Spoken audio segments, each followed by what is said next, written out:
tayo ng ano dito? Dahon ng palaya tsaka sardinas. Ayan, wala natin ngayong umagang maulan. Mausok yung ating upol. Nakaluto na ito yung kanin. Ayan. Patin natin yung mga araw. At magbubulso kami ngayon. Ayan, medyo maulang panahon. Hindi ko tayo makasama sa pagbubulos at ang sakit po ng aking balikat. So, sabi dito. Yung mga nagkakabit ng nakabit ng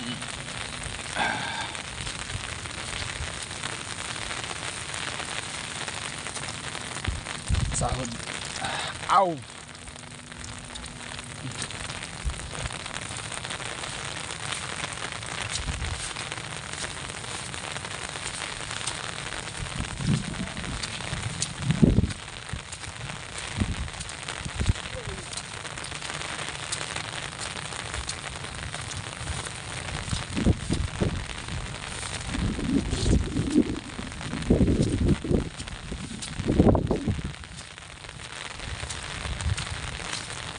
Pumapasok pa dyan? Ha?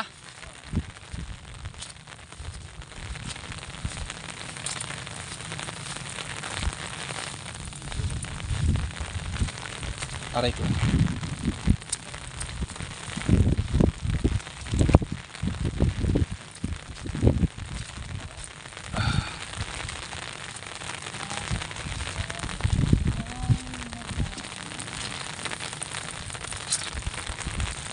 Kakapit lang yung harang dito.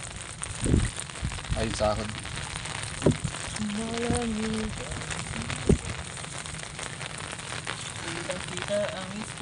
Yung tatlo lang na yun pare, pakibunot yan. Para sa mababaw tayo, para sa mababaw kayo mapunta.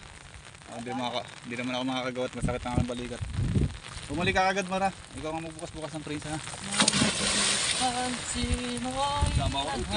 Ha? Oo nga, ibig sabihin ka bumalik ka nga.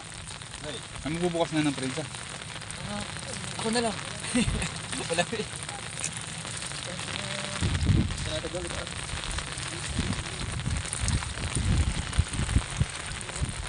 Ayun na bidolo. Lock mo na, sarado mo na. Hawak mo.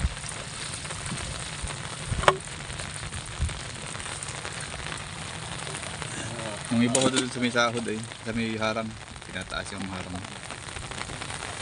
Sinasalatan din.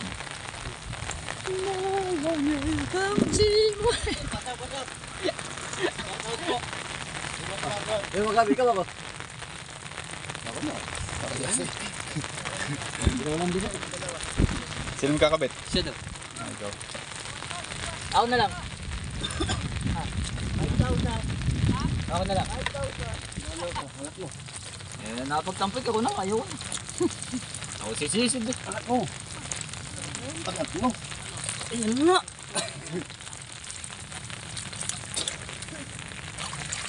Hindi tatalong na lang. Arik ko. Init. Parang mo naman naglat.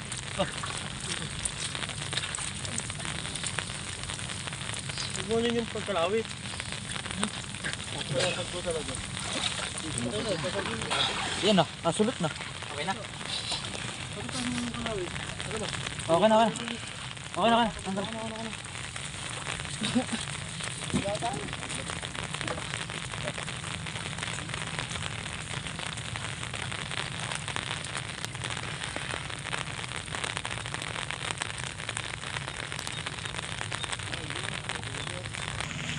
Ayun, napatulong muna tayo sa ating bulante. Hindi natin kayang mag-aangat at masakit yung aking likod. Okay, ito. Oh, yan. Lahat yan, tanggalin mo na.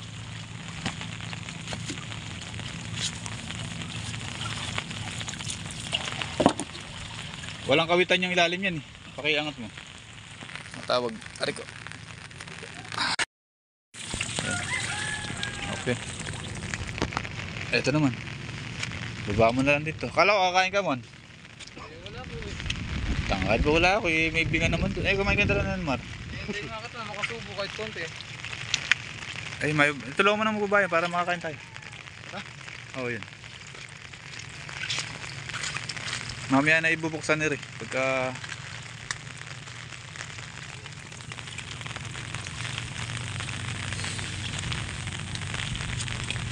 Ayun.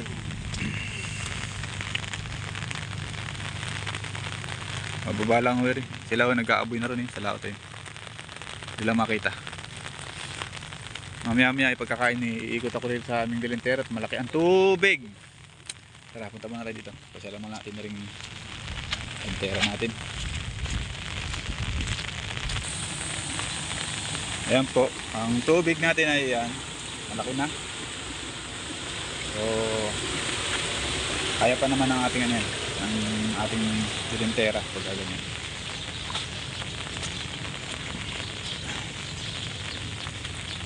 Ayan, ang ating tubig yan. South ulan lang ho yan mga kabantay. Halos pamuno-muno na. Yung bubugso ulan. Ayan ho yan. Tara, kakain muna tayo. Gumagalaw din sa ano, galing po dun sa ating tatanggalan ng isda. May isda na rin sa kulungan. Ayan. Masabang ho sa ating tubig. At doon natin ibubulos yan doon sa kabila na yun. Ayan. Maray-ray na rin ho rin nasa kulungan natin. Pasyalan natin yung ano, mga ating pilapil.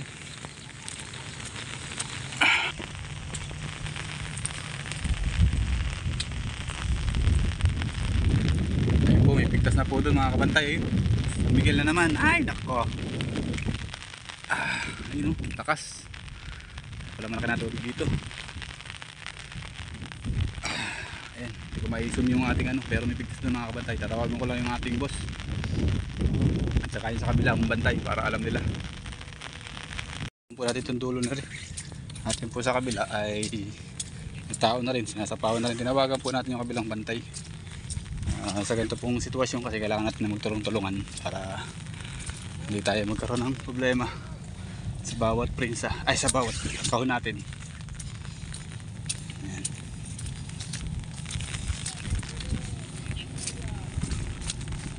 So ayan, nandito yung isang bantay sa kabila, yung tinawagan natin. Tingnan natin kung ano yung sistema ng kanilang pilapil. Ay! Ano ba? Kaya pa?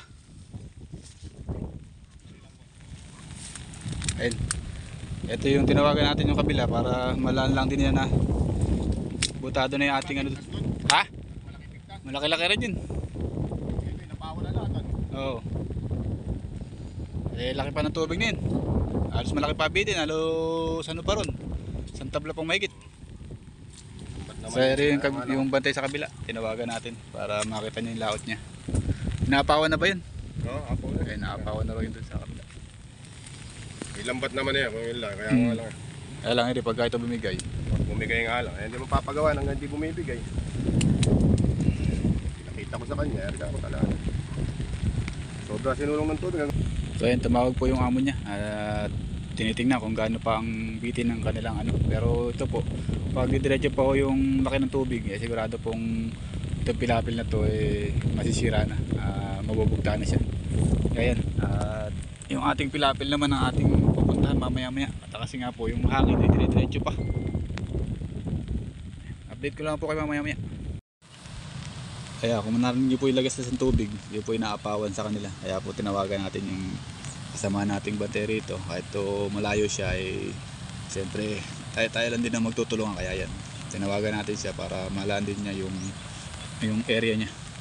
So tara, dito naman tayo sa area natin. Baka yung area naman natin ng ating hindi mapagmas na ng ayos. Ayan, mataas pa naman yung ano, ang pilapil natin. So nag-aaboy pa rin sila doon. Ayun. Papahinto nga ako sana yung bulos eh, pero pinadiretso na para sa trabaho na lang. Ayan.